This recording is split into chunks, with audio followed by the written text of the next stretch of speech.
Panginoon, sa iyo ko ipinagkakatiwala ang aking bukas. Ako po si Pastor Fenton and welcome to All for Jesus Daily Devotion.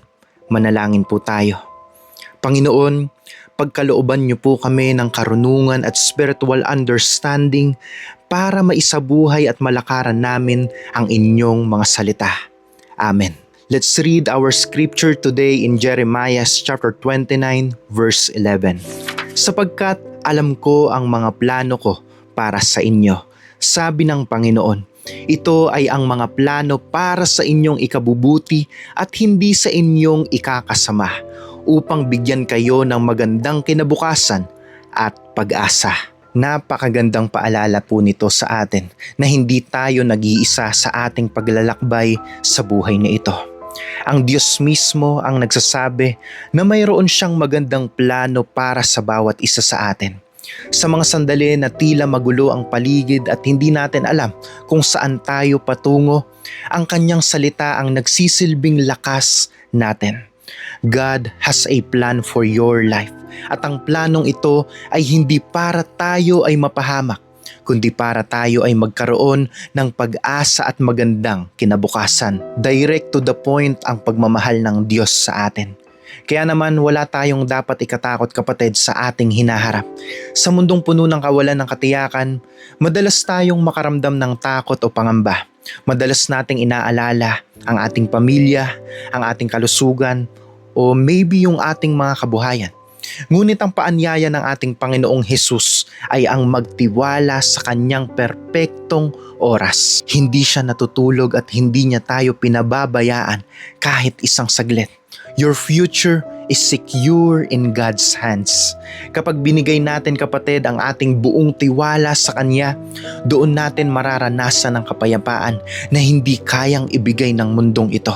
Ang kapayapaang ito ang magbabantay sa ating puso at isipan sa gitna ng anumang unos na dumarating sa ating mga buhay. Minsan ang daan na tinatahak natin ay parang madilim at walang malinaw na direksyon.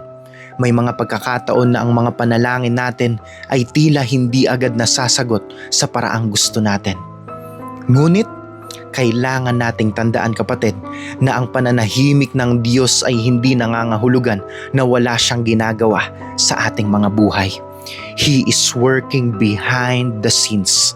Habang tayo ay naghihintay at nananalangin, unti-unting inaayos ng Diyos ang bawat detalye ng ating buhay para sa ating ikabubuti. Ang bawat pagsubok na ating nararanasan ay hindi parusa, kundi isang paraan para patatagin ang ating pananampalataya at ihanda tayo sa mas malaking pagpapala.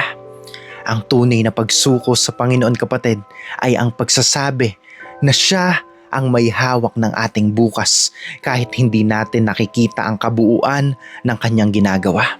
Bilang mga Kristiyano, tinatawag tayo upang mamuhay sa pamamagitan ng pananampalataya at hindi sa pamamagitan ng nakikita. Kapag natutunan nating bitawan ang ating mga sariling plano at yakapin ang plano ng Diyos, doon natin makikita ang kanyang kamangha-manghang pagkilos.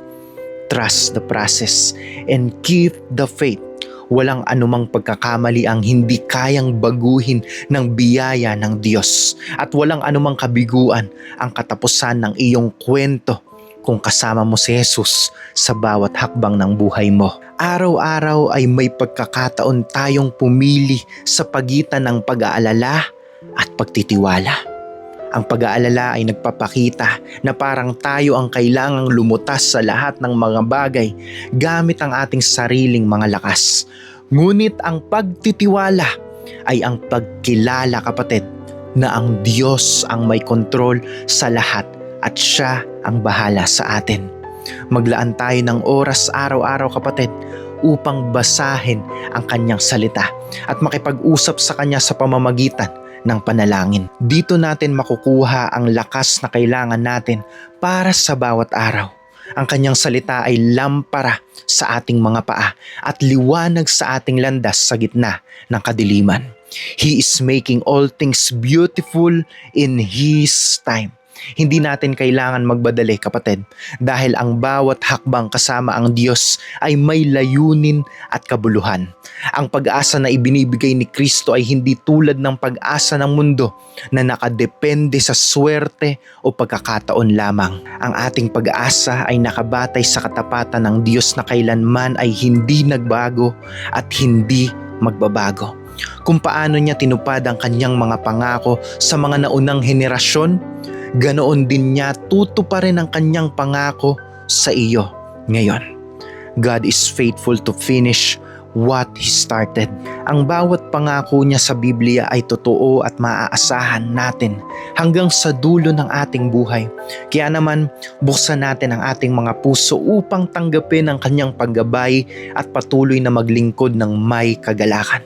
Sa pagpapatuloy ng ating lakbayin, alalahanin natin na ang bawat pagsubok ay pansamantala lamang. Pero ang pagmamahal ng Diyos ay walang hanggan. Huwag nating hahayaan na nakawin ng kaaway ang ating kagalakan at kapayapaan sa pamamagitan ng mga kasinungalingan. Laging totoo ang Diyos at laging tapat ang kanyang puso sa kanyang mga anak. Mga kapatid, kapag nararamdaman natin ang matinding pagod, lumapit tayo sa Kanya at humingi ng kalakasan. Ang Kanyang biyaya ay laging sapat para sa atin. Keep moving forward with faith. Sa bawat bagong umaga, may bagong awa at pagpapala ang naghihintay sa atin. Ang bawat simula kasama ang Panginoon ay puno ng bagong pag-asa at panibagong lakas. Kapag ang tiwala natin ay na kay Jesus, kapatid, magkakaroon tayo ng lakas na hindi nanggagaling sa mundong ito, kundi kalakasan na nagmumula sa langit. Manalangin tayo. Panginoong Diyos na puno ng pagmamahal, lumalapit kami sa iyo na may pusong nagpapasalamat sa iyong walang katapusang katapatan. Ipinapanalangin ko ang bawat isa na nakikinig sa mensaheng ito ngayon. Idinadalangin ko na punuin mo sila ng iyong kapayapaan na lumalagpas sa lahat ng pagkaunawa ng tao. Palakasin mo ang kanilang pananampalataya sa mga sandali ng pag-aalinlangan at ipaalala mo sa kanila na ikaw ay laging kasama nila. Hawakan mo ang kanilang mga kamay at ihatid mo sila sa magandang kinabukasan na iyong inihanda para sa kanila. Salamat, Panginoon. Ito po ang aming panalangin sa makapangyarihang pangalan ni Jesus. Amen. Kapatid, gawin natin ang lahat para kay Jesus dahil sa Kanya lamang matatagpuan ang tunay at walang katapusang kapayapaan. Amen. Claim the blessing from the Lord. Ibahagi mo ang mensahe na ito and you can follow this page dahil araw-araw po tayong nagbabahagi ng patungkol lamang sa ating Panginoong Jesus. This is all for Jesus.